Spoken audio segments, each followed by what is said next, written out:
अस्सलाम वालेकुम क्लास, कैसे हैं? उम्मीद है आप खैर वाफियत से होंगे सारे। बेटा आज का हमारा टॉपिक है डिफाइन डेटाबेस मॉडल। आज हम डेटाबेस के मॉडल्स को पढ़ेंगे। ठीक है,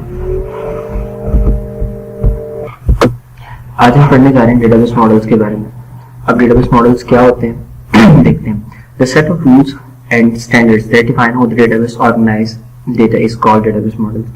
कि बेटा डेटाबेस के अंदर जो डेटा रखा जाएगा उसको किस तरह से ऑर्गेनाइज किया जाएगा, वो एक स्टैंडर्ड वेज है, हमारे पास स्टैंडर्ड मेथड्स हैं जिसकी मदद से हम डेटा को मेंटेन करते हैं डेटाबेस के अंदर। तो उन स्टैंडर्ड्स को हम मॉडल्स का नाम देते हैं। ठीक है, अब हमारे पास जो मॉडल्स हैं वो बेसिक 3 मॉडल हैं। एक हमारे पास हायरार्किकल मॉडल है, ठीक है, जो कि पहले उससे हम पढ़ते हैं। पहले हायरार्किकल मॉडल क्या होता है, देखो बेटा यहाँ पे ना डायग्राम बनी हुई है, पहले आप उसको समझेंगे, बाद में हम इसको पढ़ेंगे, रीड इसको बाद में करेंगे। देखो बेटा हमारे पास ना एक सबसे पहले मेन एंटिटी होती है। ठीक है, एक मेन एलिमेंट होगा और उस मेन एलिमेंट के सब पार्ट्स होंगे बाद में। ठीक है, जैसे हम कह सकते हैं कि स्कूल एक मेन एंटिटी है। ठीक है, अब स्कूल के अंदर कुछ स्टूडेंट्स होंगे, कुछ टीचर्स होंगे, ये 2 सब कैटेगरीज आ गई। अब जब हमारे पास सब कैटेगरीज के अंदर 2 चीजें आ गई, स्कूल में स्टूडेंट और टीचर, तो स्टूडेंट्स को और डिवाइड कर लेते हैं। स्टूडेंट की क्लासेस होंगी, ठीक है, वो क्लास 1 हो सकती है, क्लास 2 हो सकती है, इस तरह से वो डिवाइड होता चला जाएगा।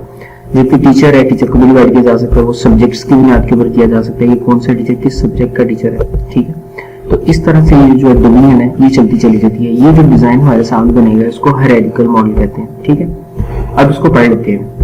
Hierarchical model arrange the record in a hierarchy like an organisational chart. कि बेटा इसमें जो डेटा रखा जाता है वो हमेशा ऑर्गेनाइजेशनल चार्ट्स की तरह रखा जाएगा। अब ऑर्गेनाइजेशनल चार्ट क्या होते हैं, इसके अंदर एक मेन एंटिटी होती है, जैसे कोई मैनेजर, उसके नीचे को-मैन, उसके नीचे छोटी छोटी एंटिटीज, यानी इवन मैनेजर से स्टार्ट होते हैं, सीईओ से स्टार्ट होते हैं और एक एंड एम्प्लॉय तक चले जाते हैं। ठीक है, तो हायरार्की देखी जाती है वहां पे। Each record type in this model is called node और सेगमेंट। बेटा ये जितने भी आपको एंटिटीज बनी दिख रही हैं इन सबको नोड कहते हैं। ठीक है, और सेगमेंट भी कहा जा सकता है।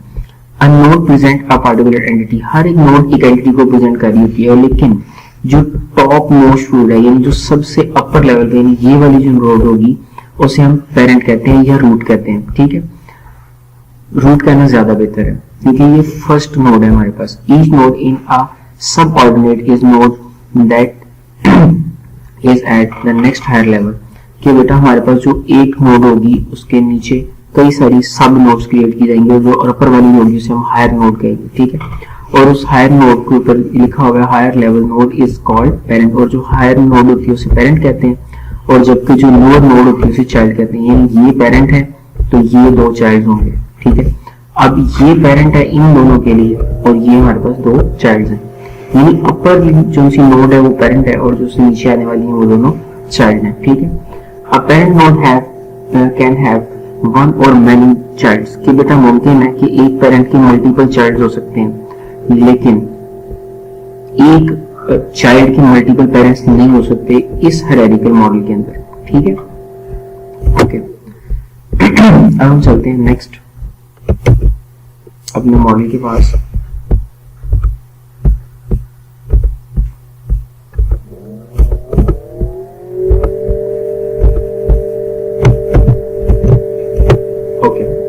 नेक्स्ट मेरे पास आता है नेटवर्क मॉडल, उसको देखते हैं।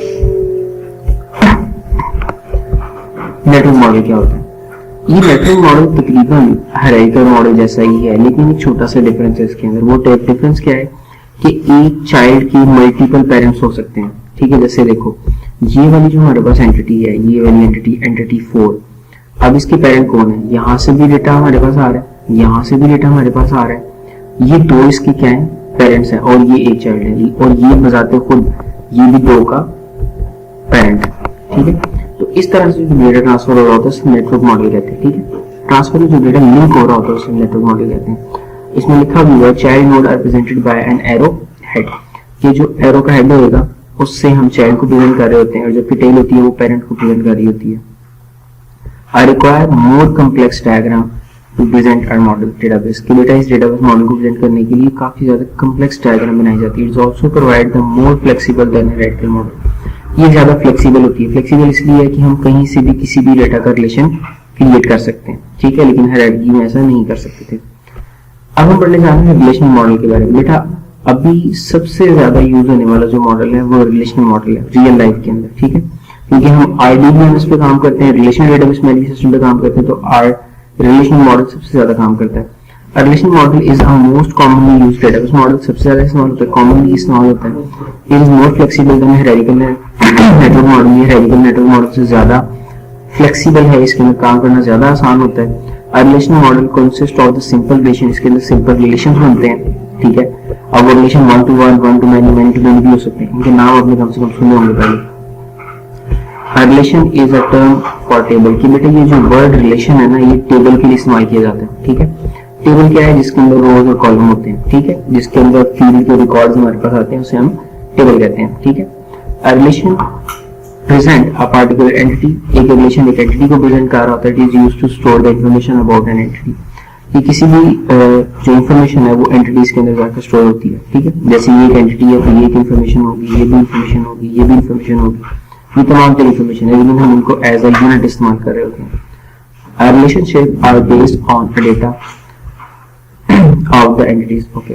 The relation between the entities present by the following diagram. अब ये हमारे डायग्राम है जिसकी मदद से आप जो रिलेशंस हैं वो प्रेजेंट कर सकते हैं, ठीक है, okay. Thank you for watching, फिर मिलते हैं नेक्स्ट वीडियो में और नेक्स्ट टॉपिक के साथ। अस्सलाम वालेकुम।